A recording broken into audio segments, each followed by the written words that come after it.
audiences while helping creators expand their reach across audio, video, and social platforms.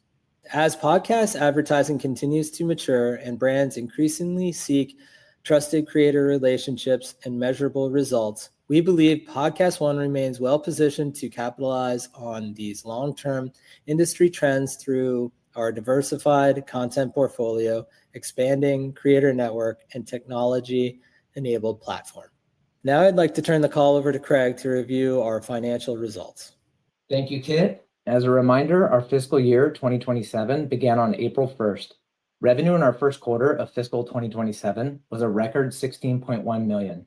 Operating loss in the first quarter was $1.6 million, compared to an operating loss of $1.1 million in the same year-ago quarter. This $500,000 increase was driven primarily by stock-based compensation within G&A.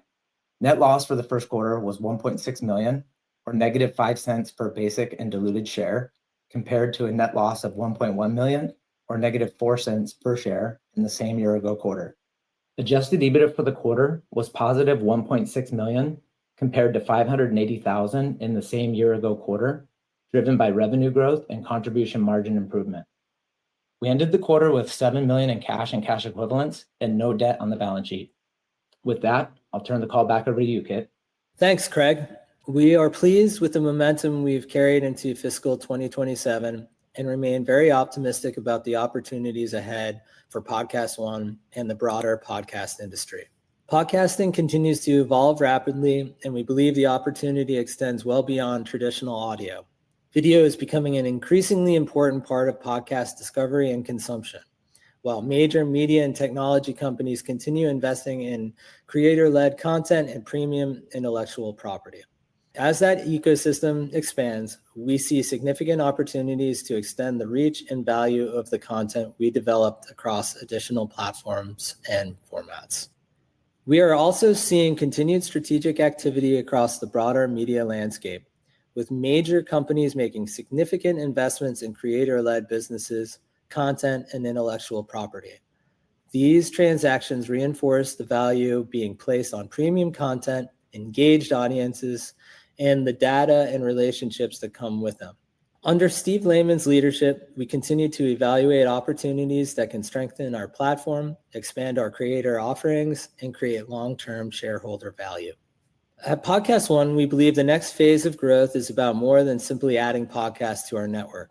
It's about identifying great creators and ideas, developing them into successful franchises, and finding opportunities to distribute that content across audio, video, television, and other platforms. We are particularly excited about our ability to develop original intellectual property that can travel beyond the podcast feed. Projects like Varnamtown demonstrate the potential for PodcastOne content to become broader entertainment franchises, and we believe there is significant opportunity ahead as we continue developing and investing in original programming. At the same time, AI continues to help us improve operational efficiencies, enhance audience discovery, identify emerging listener interests, and better understand the topics and formats that resonate with audiences. Combined with our growing content library and audience data, these capabilities give us an increasingly powerful foundation for developing and monetizing content. The podcast industry itself continues to demonstrate significant long-term potential, with consumption reaching record levels and audiences increasingly engaging with podcasts across audio, video, and social platforms. We believe PodcastOne is uniquely positioned at the intersection of creators, content, audiences, data, and distribution. As we look ahead, our focus is on continuing to build that platform, finding the next great creators and ideas, expanding the ways our content can reach audiences, and creating more value from the intellectual property we develop. I want to thank our team, our creators, our advertising partners, and our shareholders for their continued support. With that, we'll now open the line for questions. Operator? We will now begin the question and answer session. Please limit yourself to one question and one follow-up. If you would like to ask a question, please press *1 to raise your hand. To withdraw your question, press *1 again. We ask that you pick up your handset when asking a question to allow for optimum sound quality. If you are muted locally, please remember to unmute your device. Please stand by while we compile the Q&A roster.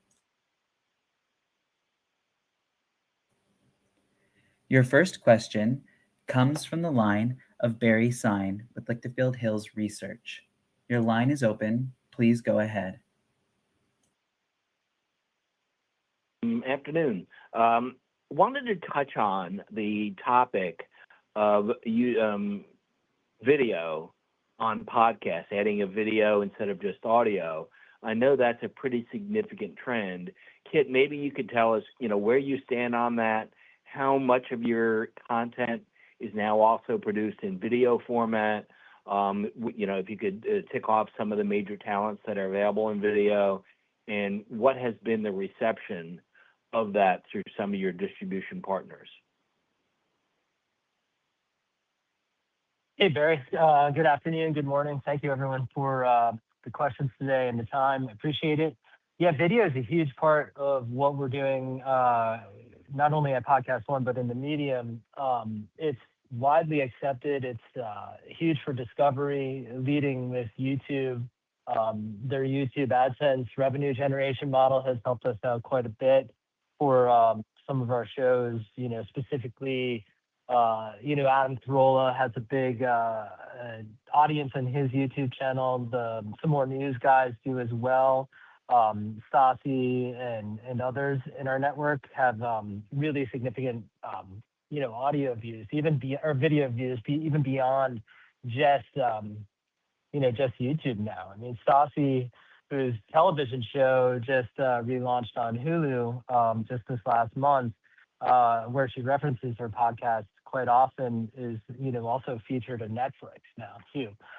So all these video distribution channels are getting more and more into the podcasting world, which allows us to expand our discovery, but also charge more for advertising CPMs, just based on having their commercials in video.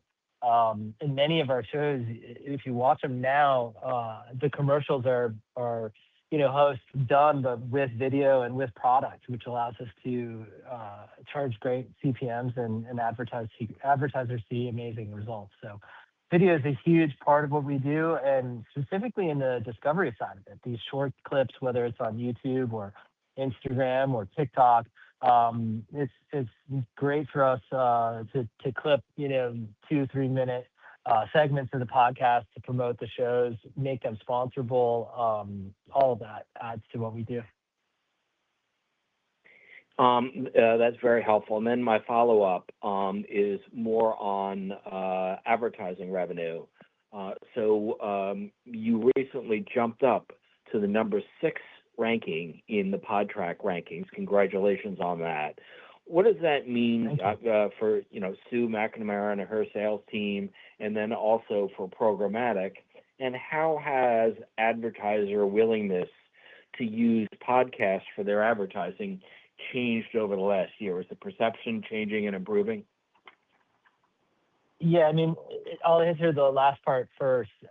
Yes, you're seeing brands, when I say brands, it's not just the using the code type brands. You're seeing the Progressives, the State Farms, the O'Reillys, the Lowe's, those type of companies are jumping into the podcasting space. Macy's as well. These brands are actually realizing the benefit of podcasting. One, because they get the attribution for using it as a digital medium, but they're also using it on the creative side, where they're really developing integrations into the communities of the talent, right? So Macy's, we're trying on clothes on air. We're talking about deals and discounts and what people can go go and buy, right? And it's just really integrated not only in the audio, the video, but also the social. When you look at that, that's the exciting thing for brands, because they're just not buying spots and dots. That business is definitely booming, especially with us, but it's gone beyond that. The brands are really trying to buy into the communities, which is awesome. And for a company like us, where we have really strong relationships with the talent and the production of the shows, we can gain trust for these brands to make sure they're getting what they pay for and they're protected in their messaging. That's a big part of really growing the brand business in the podcasting space, is actually having trust, and we're able to provide that. As far as the programmatic side and being number 6, we actually we just came after July too. We remained number 6, which is great news for us. That's really, it's a good thing to open doors for our sales team, in the sense that there's some big names behind us, whether it's Disney or Barstool or CNN. Some of those networks, sometimes it's easier for them to get in the door of advertisers or brands, and we can actually say we're bigger than them, which is a nice sales point. When it comes to programmatic and the Amazon R19 deal, that's where that really comes into play, right? As we get more and more consumption on our network, there's more impressions to monetize, whether that's done by our direct sales team with our highest CPMs, or the Amazon deal and having them buy into our network, or programmatically, where we continue to evolve and grow through our partners that we have in that world too. So it's been honestly really just a great year for growth on all levels, whether it's revenue, audience, and just brands buying into the space. So it's been great. Just a reminder, if you would like to ask a question, please press *1 to raise your hand.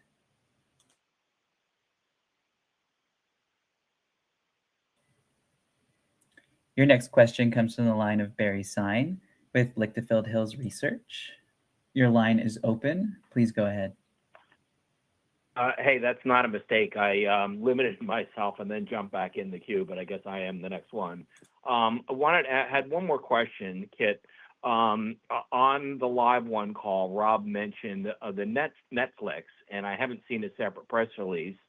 I'm very enthusiastic about that, and I want to get a little more data from you, because it seems to me as if your core demographic is very closely aligned with the Netflix core demographic. If you could remind us, what your demographics look like, age, gender, etc., and then, when did PodcastOne podcasts start appearing on Netflix? And then, Rob was asked what the revenue model is. He said you're not disclosing that, but whatever that model is, when will investors start to see the benefit of that relationship show up on the PodcastOne income statement?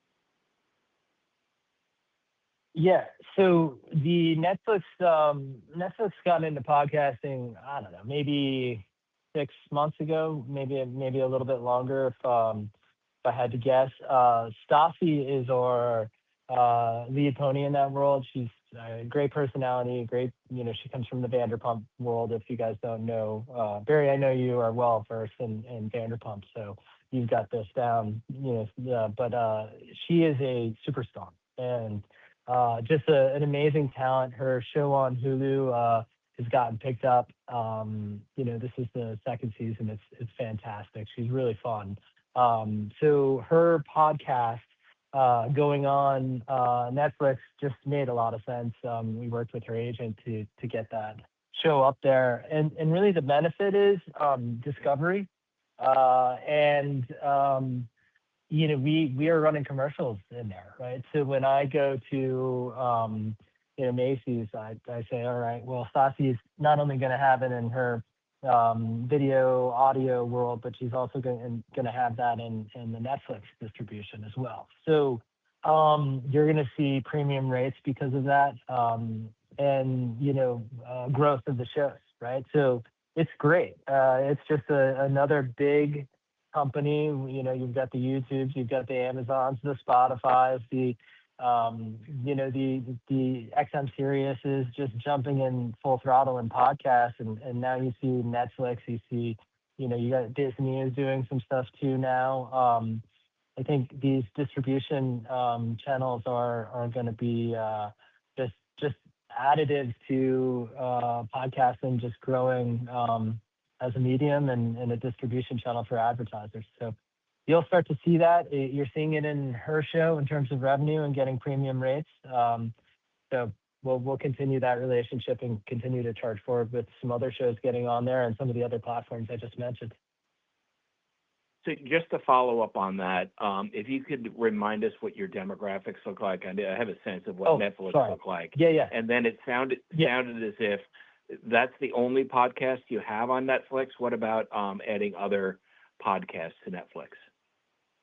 Yeah, we're in talks on that. They wanted to roll out with, kind of a phase. They've got a bunch on there, and we'll continue to talk to them about adding more. So we'll see how that goes over the next 6 months.